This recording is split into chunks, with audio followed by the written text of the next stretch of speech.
대부분의 여성은 와일드하게 태어납니다. 어릴 때 우리는 더 자유롭고 가볍고 자연스럽게 사람을 끌어당겼어요. 그냥 존재하는 것만으로도 충분했죠. 그런데 어느 순간부터 이게 바뀌어요. 우리는 더 이상 존재하는 나가 아니라 보여지는 나로 살기 시작합니다. 여자아이들은 성장해 나감에 따라서 타인의 시선에 나를 맞추는 법을 배워나가게 됩니다. 남자아이들에 비해서 말이죠. 착해야 한다, 튀면 안 된다라는 기준 속에서 여자아이들은 점점 유순해지는 쪽을 선택하게 돼요. 그리고 이 시점에서 어린 시절부터 가지고 있던 전사성을 접어주는 선택을 하게 되는데요. 우리는 대부분 여성스러움을 따뜻함과 부드러움이라고만 배워왔죠. 그래서 자연스럽게 강함이라는 것은 남성의 전유물로 여겨지고 여성성 바깥으로 밀려나게 됩니다. 그런데 재밌는 건 많은 문화권에는 전사형 여신이 존재해왔다는 사실이에요. 그리스와 이집트, 인도와 북유럽 할 것 없이 각 문화권에는 전사의 모습을 한 여신이 있습니다. 이렇게 많은 문화권에서 전사형 여신이 등장하는 건 우연이 아니에요. 여성의 전사성이 바로 인류가 집단적으로 감지해온 여성의 본질이라는 걸 의미합니다. 고대인들에게 여성들은 부족의 생존을 좌우하는 존재였어요. 생명을 품고 아이를 보호하고 공동체의 경계를 세우는 존재였죠. 많은 문화권에 전사형 여신이 반복적으로 등장했던 이유도 오래전부터 여성은 경계를 지키고 질서를 세우는 힘을 가진 존재로 인식되었기 때문입니다. 사자무리를 보면 이걸 좀 더 잘 이해할 수 있어요. 사자무리에서 외부의 위협이 왔을 때 가장 먼저 반응하는 건 암사자들이거든요. 새끼를 키우고 보호하는 것도 암사자들이고요. 그래서 사실 사자 세계에서 진짜 무서운 족은 갈기를 가진 숫사자가 아니라 암사자들입니다. 암사자들은 자신의 영역에 대한 인식이 분명하고요. 판단이 빠르고요. 누군가 새끼를 위협하는 순간 망설이지 않고 바로 행동합니다. 이건 질서 유지 본능이에요. 모든 여성은 이 질서를 유지하려는 본능을 갖고 있습니다. 여기까지가 안전하다. 이 선을 넘어오면 무언가 잘못된 거다. 이건 종이 생존하는 과정에서 각인된 감각이에요. 암사자의 힘은 자신의 영역과 생명을 지키는 것에 있듯 전사형 여신의 힘도 같습니다. 전사형 여신들은 평소에는 파괴를 즐기지 않아요. 하지만 내 세계가 무너질 것 같은 위협을 감지하게 되면 주저하지 않고 움직입니다. 부드럽지만 필요할 때는 세계를 멈춰 세울 수 있는 힘, 이 강하고도 아름다운 힘이 전사형 여신이 상징해온 본질입니다. 문화가 달라도 여성의 전사성은 신화에 그대로 남았는데요. 여러 문화권에서 보여진 전사형 여신들의 모습이 있습니다. 첫 번째로는 이집트의 세크메트입니다. 세크메트는 태양의 신 라의 분노가 형상화된 존재예요. 전사형 여신 중에서도 세크메트는 인류의 기록에서 가장 오래된 여신인데요. 사람의 몸에 사자머리를 하고 있어요. 이집트의 벽화를 보면 잘 묘사가 되어 있는데요. 세크메트라는 이름이 강력한 자 혹은 파괴하는 힘이라는 뜻인데 세크메트의 파괴는 혼돈을 만들기 위한 파괴가 아니라요. 혼돈을 끝내기 위한 파괴입니다. 세크메트는 자기 보호 본능이 아주 강한 여신이에요. 평소에는 조용하다가 누가 선을 넘으면 나는 여기까지야 라는 게 바로 작동합니다. 경고도 길게 하지 않고요. 한번 그 경계가 발동되면 절대로 되돌리는 법이 없어요. 세크메트는 자기 영역을 침범하는 걸 절대로 허용하지 않는 여자의 원형이에요. 목소리가 큰 것도 아니고 말도 많지 않지만 세크메트의 선을 한번 넘는 순간 그 다음 장면이 없습니다. 세크메트는 문명이 막 태어날 무렵부터 여성 안에는 파괴와 보호의 힘이 함께 존재한다는 걸 사람들이 이미 알고 있었다는 흔적이에요. 그리스의 대표적인 전사형 여신으로는 아르테미스와 아테나가 있습니다. 그런데 이 둘은 결이 조금 달라요. 우선 아르테미스는 자율과 독립성의 상징이에요. 아르테미스를 묘사한 그림만 봐도 되게 자유로운 느낌이 들잖아요. 사슴이랑 같이 화살을 들고 숲속을 누비면서 날아다니죠. 아르테미스 옆에 있는 사슴은 살아있는 감각과 생존력을 의미합니다. 아르테미스의 전사성은 머리보다는 몸에 있어요. 머리로 오래 계산하기보다는 움직여서 상황을 바꾸는 쪽이죠. 아르테미스는 숲이라는 비문명적인 공간에서 자기만의 리듬과 규칙으로 살아가는데요. 궁전에 가만히 머물러 있지 않고요. 누군가에게 소유되거나 길들여지지도 않아요. 아르테미스는 세상을 정복하는 전사가 아닙니다. 나는 이 세계에 갇히지 않아 라고 말하는 전사예요. 반대로 아테나는 아르테미스보다는 훨씬 더 묵직한 에너지를 갖고 있어요. 아테나는 창과 방패를 들고 투구를 쓰고 있잖아요. 구조적이면서 전략적이고요. 전쟁의 중심에 서 있는 여신입니다. 아테나는 전장을 내려다보면서 판을 읽고 전쟁을 운영하는 전사인데요. 더 강해지기보다는 어디에 서야 내가 이길 수 있는지 파악하는 지혜로 움직입니다. 아테나는 감정에 휘둘리지 않고요. 냉철하게 상황을 읽고 설계합니다. 북유럽의 여신 프레이아라고 들어보셨나요? 프레이아는 전장에 내려오는 사랑의 여신입니다. 황금 목걸이를 하고 고양이가 끄는 마차를 타고 다녀요. 프레이아는 아름다우면서도 위험한 전사의 원형인데요. 북유럽 신화에서 프레이아는 사랑과 미의 여신이자 전장에 내려와서 죽은 전사들 중에 절반을 자신의 세계로 데려가는 여신입니다. 프레이아가 멋있는 이유는 여성에게 늘 분리되어 요구되어 왔던 강함과 아름다움. 이것에 대해서 나는 둘 다야 라고 말하기 때문인데요. 프레이아는 부드러우면서도 강해요. 아름다우면서 위험하고요. 매혹적이지만 절대로 가볍지 않습니다.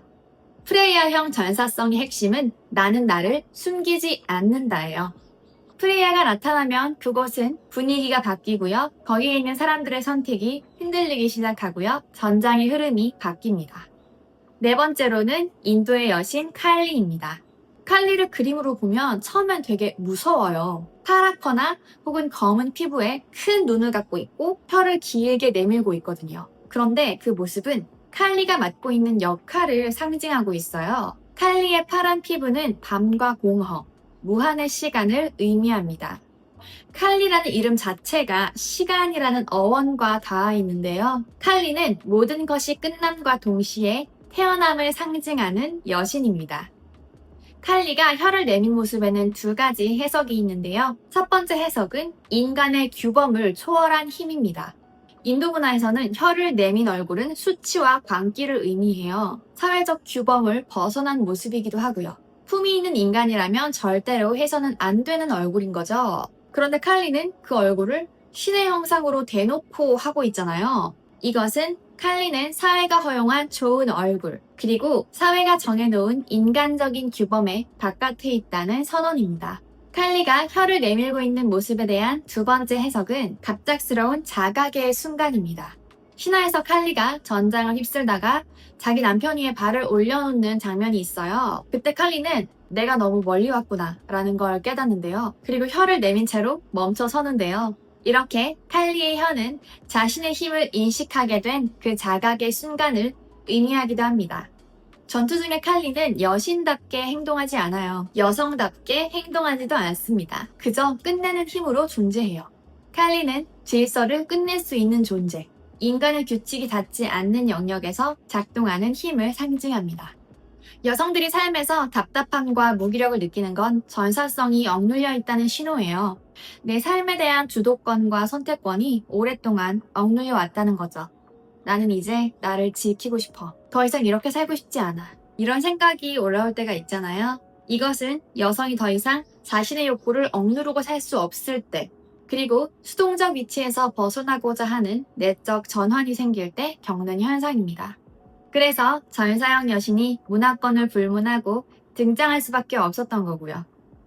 우리 안에 전사성이 깨어나면 우리는 어떤 모습이 될까요? 우선 세크메트가 깨어난 여성은 겉으로는 조용할지라도 절대로 만만하지 않은 기세를 띠게 됩니다. 세크메트는 분노의 여신이라고 불리지만 그 분노는 감정의 폭발이라기보다는 질서를 지키는 본능적인 힘에 가까워요. 그래서 이 세크메트형 전사성이 깨어난 여성은 더 이상 괜찮은 척을 하지 않고요. 불편한 걸 불편하다고 느끼는 감각이 또렷해지고요. 경계가 무너지면 몸이 민감하게 반응합니다. 지금 이건 선을 넘었어. 이 말을 굳이 크게 하지 않더라도 그 여자의 태도와 시선이 그리고 침묵이 그 공기의 밀도를 바꿔버려요.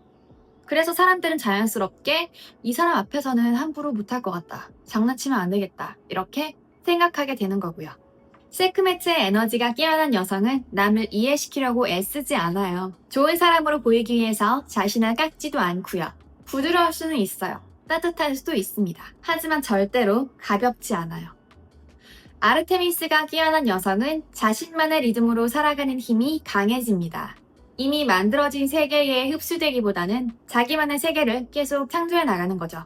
흔히들 이렇게 얘기하잖아요. 한 자리에 오래 머물러야 성숙한 거야. 정착해야 어른인 거야.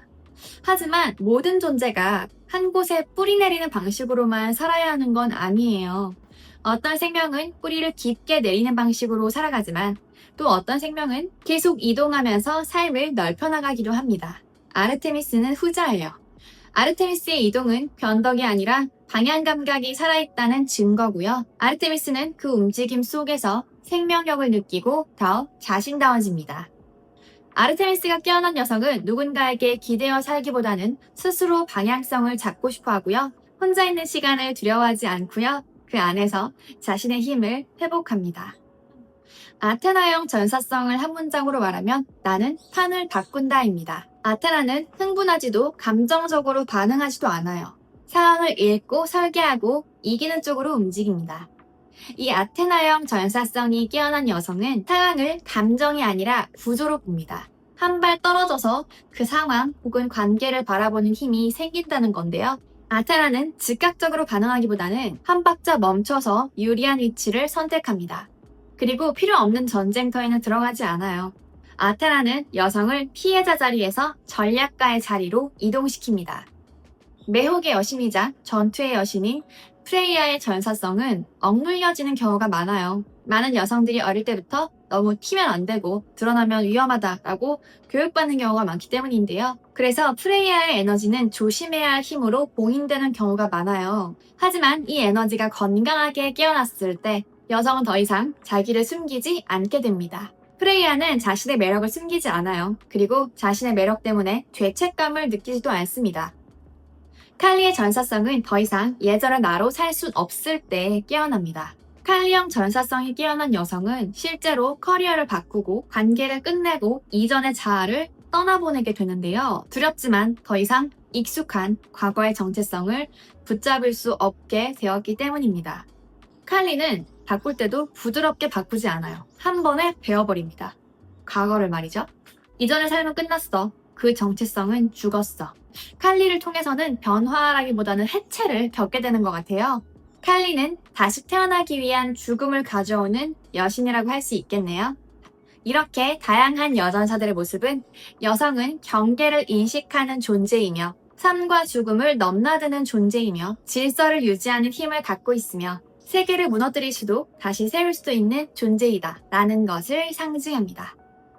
여러분 안에 전사는 어떤 모습인가요? 남성의 전사성이 확장과 정복이라면 여성의 전사성은 보호와 경계, 생존과 재정렬이라고 할 수 있어요. 여성은 세상을 정복하기 위해 싸우지 않아요. 내 세계를 지키기 위해서 싸웁니다. 어쩌면 인간은 아주 오래전부터 알고 있었던 거예요. 여자는 이 세계를 지키는 힘을 가진 존재라는 사실을 말이죠. 오늘 영상이 도움되셨다면 구독과 좋아요, 알림 설정 눌러주시고요. 여성 에너지와 자기 사랑에 대해서 더 깊이 배우고 싶으시거나 더 다양하고 재미있는 이야기가 궁금하신 분들은 제 코칭 프로그램과 메일링 서비스를 참고해주세요. 링크는 하단 더보기란에 있습니다. 여자가 자기 세계를 가지는 것이 중요한 이유가 궁금하신 분들은 이 영상을 참고해주세요. 저는 다음 영상으로 다시 찾아오겠습니다. 감사합니다.